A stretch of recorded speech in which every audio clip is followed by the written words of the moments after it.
Well, hello everybody, and welcome to another xenography vlog, whatever that is.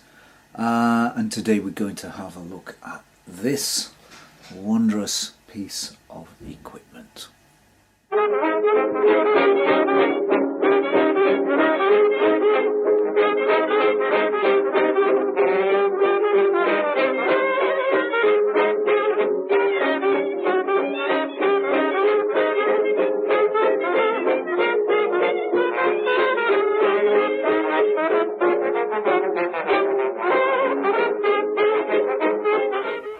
So we're going to have a look today at this remarkable piece of equipment called the Fed 4. And let's just uncase it, if that is in fact a word. And there is the Fed in all its wondrous Soviet glory, because yes, this is another Soviet rangefinder. It's based on the Leica. In fact, it's a very distant relative of the Leica 2. The story of the Fed, I'm just taking off the case here, the story of the Fed is actually rather interesting. Fed cameras began in the very early 30s as exact copies of the Leica 2.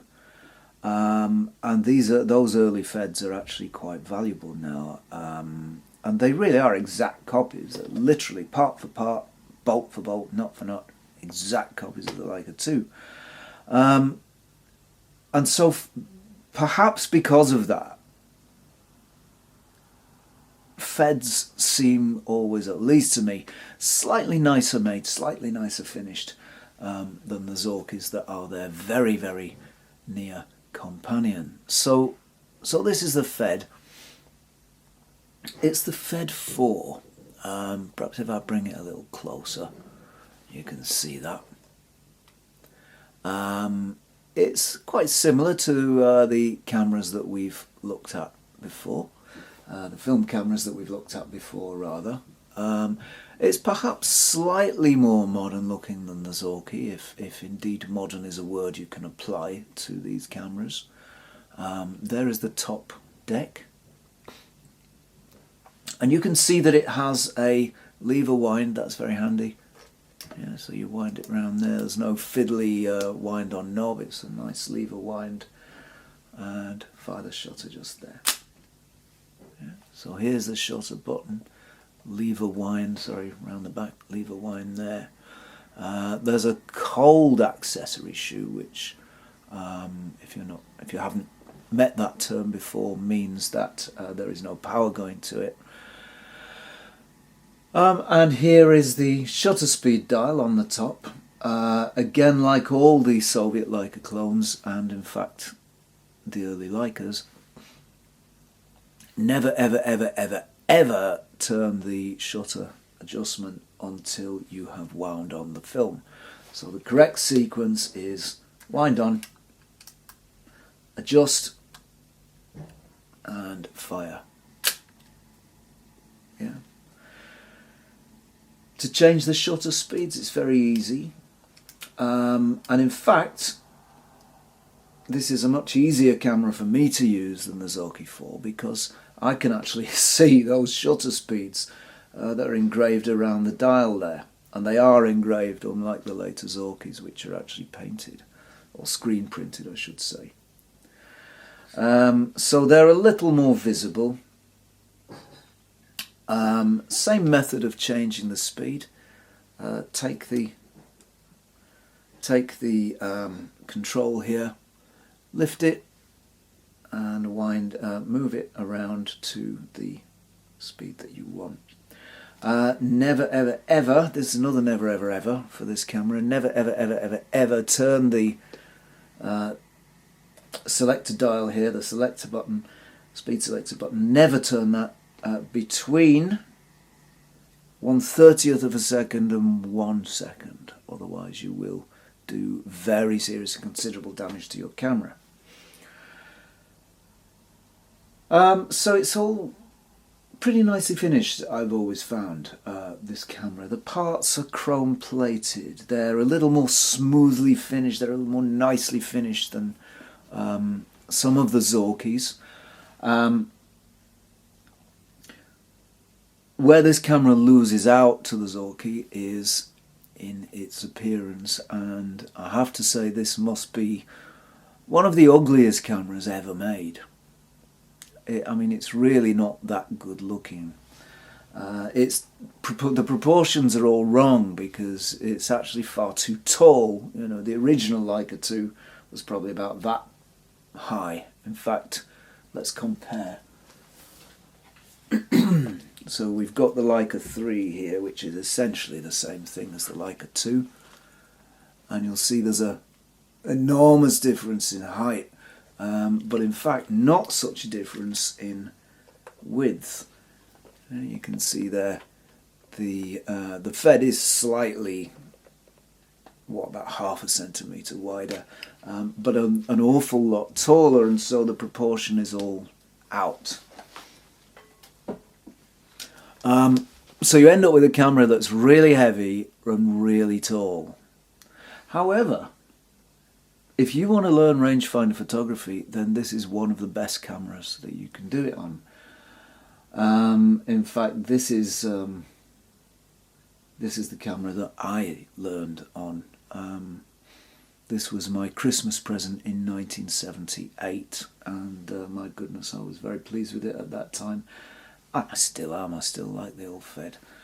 But why is it a good camera to learn on? Well, firstly, it's all manual, and if you learn photography on a manual camera, if you learn all manual photography first, then you understand light better than somebody who hasn't.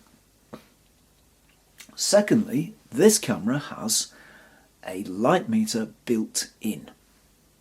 It's a selenium cell light meter. The actual point, the window where you read off the adjustments is here. This is where the little needle swings over and across and back according to how much light there is. And you just match up the needle with a pointer and then read off the shutter speeds and apertures from a guide around the top here. On this side we've also got a film speed reminder, so that runs from ASA 20 to ASA 320. So not terribly versatile, but you know, there are a lot of 400 speed films around now, so in fact that's not a terribly versatile thing. There is a shot counter here running around here on the lever wind mechanism, and there's also a reminder here. This is all, again, it's all very nicely engraved, very nicely made. A reminder about which film you've got in, and there's either daylight, tungsten, or I think that's infrared, the third one there. Yeah, I don't know if you can see that. So it's quite a nicely specified camera. The shutter speeds all run from 1 second to 1/500th of a second, so it lacks the 1,000th of a second that the Zorki has, but you can work around that. You know, it's very easy to work around. The lens, this is a very nice lens. This is an Industar lens, and the Fed 4s anyway, all shipped with this lens, which is the Industar 61. If you get a later Fed, the Fed 5, it's essentially the same camera, 5B, 5C, essentially the same camera. Looks a little bit different, but it's the same mechanism. Those cameras, the Fed 5s, all shipped with an Industar 61 LD, and that is slightly radioactive. So for that reason, I'm not entirely keen on them. They were radioactive for a reason, which is you know, the kind of glass that was used, the rare earth that was used in their construction. And maybe they give a very slightly better image than the Industar 61, which this lens is. But personally, I'm not too keen on having anything radioactive around, so I always steer clear of those. But this is a really nice lens. It's from apertures from f2.8 to f16, which is all that one would need. The focus ring is at the back, right there at the back. Yeah, this one's calibrated in meters, though occasionally, quite rarely, they were calibrated in feet. This is in meters. You've got your depth of field scale around the lens barrel here, and the aperture adjustment at the front there. Yeah, so that's the aperture adjustment. It's got, unlike the Jupiter, this one has click stops. So this is not, if you're into digital photography, using old lenses on digital cameras, mirrorless cameras, which personally I love to do. This is a great lens, but it's not a great lens for video because it doesn't have the stepless aperture ring of the Jupiter 8. If you want to do video with an old lens, use a Jupiter 8 or a Helios 44. In fact, that also has a stepless aperture. This one has click stops. Yeah. So it's a lovely, lovely lens. Very, very sharp. It renders colours really nicely. It has better contrast than the Jupiter. It's a little sharper than the Jupiter. And it renders colours in a really, really nice way. Like all rangefinder lenses, it's pretty small, but that's a good thing. So there we are. That's the Industar 61. These lenses are incredibly cheap at the moment. You can buy a good one of these for what, £10–15. So they're very, very cheap. It's an M39 mount, so it's the usual thread, like a thread mount, LTM. The camera itself, well, there's the rangefinder cam. Yeah, so that's what operates the rangefinder. You can see that Leica style cloth shutter inside there. The same thing, same as the Leica, same as the Zorki. Two rubberized rolls of cloth that slide across that opening at the focal plane. Proudly displayed, made in USSR on the back there. Diopter adjustment on the eyepiece. That means if you wear glasses, you can adjust that to accommodate the lens of your glasses. The back rather comes off. It's a back loader. The back comes off in the same way that the back comes off the Zorki, in that you've got two little release catches under here. Again, those will be very familiar to any users of the early Leicas because I think they're the same thing. And you just pull off the back like that. There we go. The whole back comes off. There's the pressure plate. So like the Zorki, the whole of the back comes off. And you can see there, let's have a look at the works, the innards. It's pretty much exactly the same as the Zorki or the Leica. Except of course you can't get the back off a Leica because they load on the bottom. But if I pull that across, you'll see that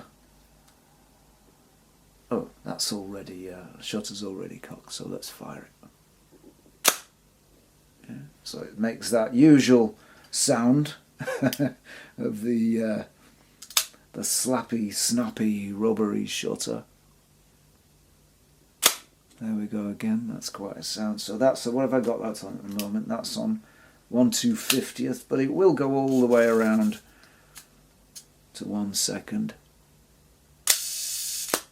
It also has a B setting, which I seem to recall doesn't actually work on this camera. Let's try it. Oh yes, so the B setting isn't working. It needs a little adjustment in this camera. I mean, I've owned it since 1978 and it's never been serviced, so I think it probably could do with a bit of a service. So we're not talking about shoddy quality here. These are very, very high quality cameras. They really are. To load, pull that off. There's the take-up reel. Pull off the take-up reel, and simply hook the film. Hook the film under the little clip there that you'll see on the take-up reel, and just push it in so it's a nice tight fit. It's very simple to do.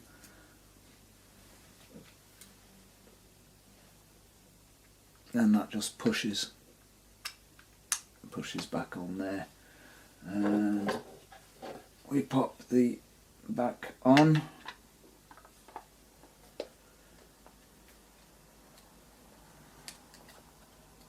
And we're ready to go, or at least we would be if we had the lens on it. So let's. You might find that if the lens on your Fed is a little reluctant to go on, you might find it's because the rangefinder, the bit of the lens that operates the rangefinder cam at the back there is actually protruding outwards, and sometimes they don't like to go on in that position. So the best thing to do. The best thing to do is screw the lens so that the part that works the rangefinder cam is inside the lens barrel, which I'm doing now. I don't know if you can see that. And then that will go on nice and easy, just like that. Yeah, make it tight, not too tight, because we don't want to wear that thread too much, or indeed make the lens so tight that we can't get it off. There's a self-timer on this camera, so we just turn that lever around, cock the shutter, gives you about 30 seconds.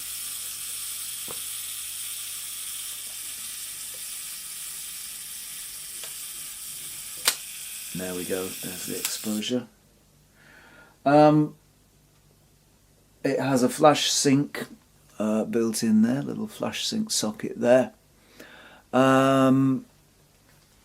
What else can I tell you about this camera? Well, very little, except that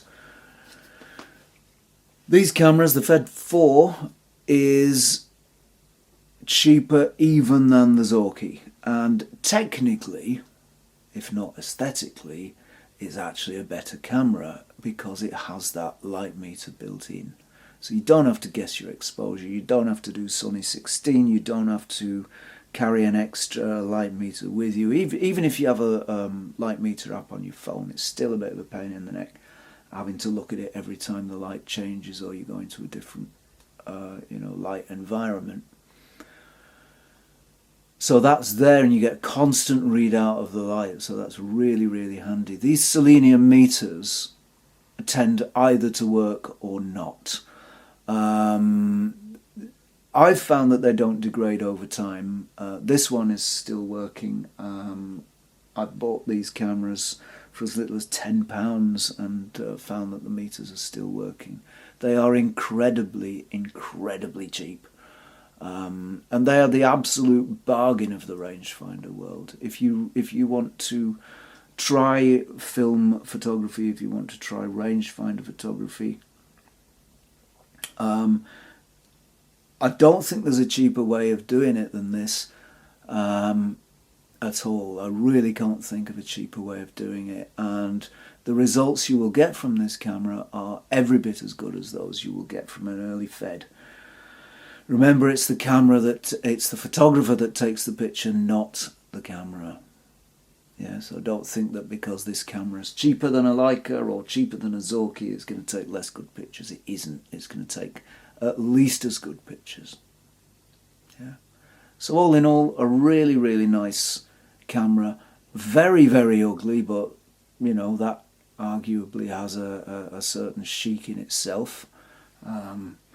It certainly has Soviet chic, there's no question about that. It's an antique, it's retro, it's very, very, very cool, and it's a load of fun. It's a load of fun. A very, very cheap camera. I mean, if you run a couple of rolls of film through this camera, you've probably run the entire camera's worth through it in film. That's how cheap they are. So grab one, pick one up, have some fun with it, load it up with film, have a laugh with it, and do some film photography. So thank you very, very much for tuning in again and watching. Do subscribe if you like the channel. I will be with you again very shortly for some more xenography, whatever that should turn out in the end to be. Thank you for watching, everybody. I'll see you next time.